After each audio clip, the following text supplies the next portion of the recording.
Good evening বন্ধুরা, তোমরা সবাই কেমন আছো? আজকে সারাদিন কোনো ভিডিও দিতে পারিনি, কাজের প্রচণ্ড প্রেশার ছিল। তার জন্যে ভাবলাম একটা কিছু রেসিপি দিই তোমাদের সামনে। দেখুন, আজকে করছি লম্বা লম্বা আলু দিয়ে গোটা লোটে মাছের রেসিপি। ফুল ভিডিওটা নিয়ে পরে তোমাদের সামনে আসছি। এখন এক ঝলক তোমরা দেখে নাও কেমন হচ্ছে আমার রেসিপিটা। তোমরা কমেন্টে আমাকে জানিও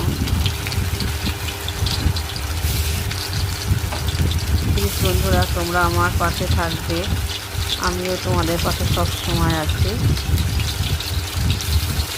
ভালো লাগলে চ্যানেলটাকে সাবস্ক্রাইব করে দেবেন, অনুরোধ রইল।